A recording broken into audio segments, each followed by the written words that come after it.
আসসালামু আলাইকুম। আমি গত ৩ দিন আগে ৩ টা গরু বিক্রয় করেছিলাম আপনারা জানেন। অনেকেই এই গরুগুলার আপডেট চেয়েছেন যে গরুগুলো কত টাকা দিয়ে বিক্রয় করেছিলাম। তো গরুগুলো আমি বিক্রয় করেছি ৳৩.৫ লক্ষ দিয়ে।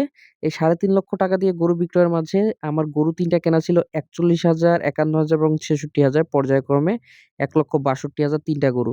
এখন যে গরুটা দেখতেছেন মানে এটা মোটা তাজার অবস্থার ছবি এবং এটা হলো শুকনো অবস্থার ছবি। এই গরুটা আমি ৳৪৫,০০০ দিয়ে কিন্তু কিনেছিলাম।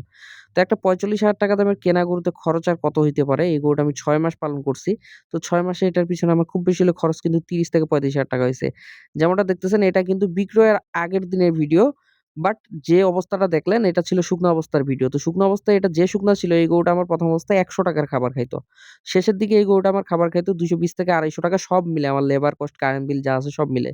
পাশাপাশি এই যে গরুটা দেখতেছেন এটাও আমার ৳৫১,০০০ কেনা গরু ছিল। এটা হলো বিক্রয়ের আগের ছবি। এবং এটা যখন শুকনো ছিল এটাও কিন্তু খুব শুকনো ছিল। যেমনটা দেখতেছেন যে এই গরুটা যখন আমি আনি কত শুকনো ছিল। তো এই ৫১,০০০ বলেন আর ৪৫,০০০ বলেন এই গরুগুলা কিন্তু আমার মানে শেষ টাইমেও খাবার ৳২৫০ র উপর খাইতে পারে নাই। ১ম এ খাচ্ছিল ৳১০০, ৳১২০। তো এই যে এখন যে ফ্যাটেনিং টা দেখতেছেন এরকম অবস্থায় আসার সময় এরা খাবার খাইতো ধরেন সর্বোচ্চ ৳২৫০। তো আমি যদি ১ম এ ১০০ শেষে ২৫০ এটা যদি এভারেজ করি আমার কারেন্ট বিল, বিদ্যুৎ বিল যেটাই বলেন অথবা লেবার কস্ট এগুলা মিলে খুব বেশি হলে দিনে কিন্তু গড় এই গরুগুলার পিছনে আমার খরচ হচ্ছে ৳২০০।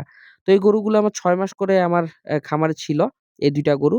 তো দিন ৳২০০ খরচ ধরলে মাসে এগুলোর পিছনে আমার খরচ হয়েছে কিন্তু ৳৬,০০০ ৬ মাসে ৳৩৬,০০০ করে পার গরুর পেছনে।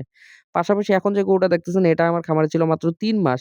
এটার পিছনে ৩ মাসে আমার খুব বেশি হলে খরচ হয়েছে কিন্তু ৳২০,০০০। কেন ৳২০,০০০? এই গরুটা আমি কিনেছিলাম হলো ৳৬৬,০০০ দিয়ে। ওই গরুগুলো কম দামে কিনলেও এটা একটু বেশি দামে কিনছিলাম।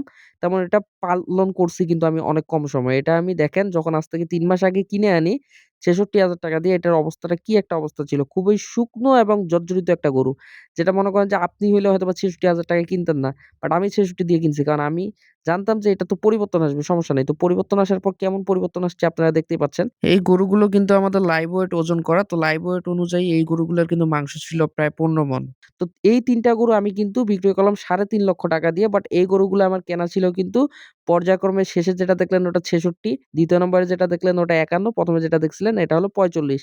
তো ৳১,৬২,০০০ আমার গরুগুলা কেনা ছিল। আমার খরচ ওই যে বললাম সর্বোচ্চ ১ম ২ টা গরুতে মাসে ৬,০০০ করে, ৬ মাসে ৩৬,০০০ করে ৳৭২,০০০ হতে পারে। আর ৩ নাম্বারে যে গরুটা দেখালাম, এই গরুটার পিছনে আমার সর্বোচ্চ খরচ হতে পারে ধরেন যে আপনার ৩ মাসে ৳২০,০০০।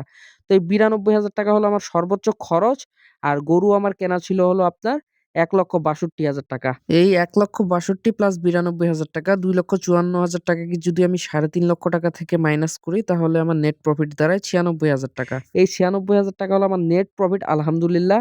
যেটা হয়তোবা আমার লেবার কস্ট বা অন্যান্য যে খরচগুলো আছে এই সকল খরচ বাদ দিলেও এই ৳৯৬,০০০ টিকবে।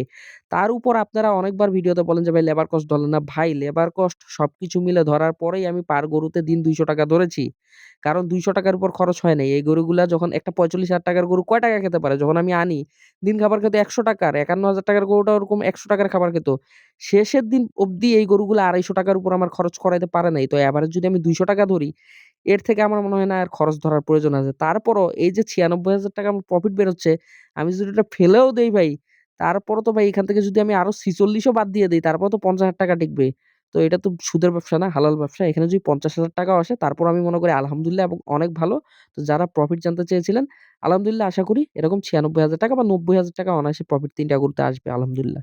ধন্যবাদ সবাইকে। আসসালামু আলাইকুম।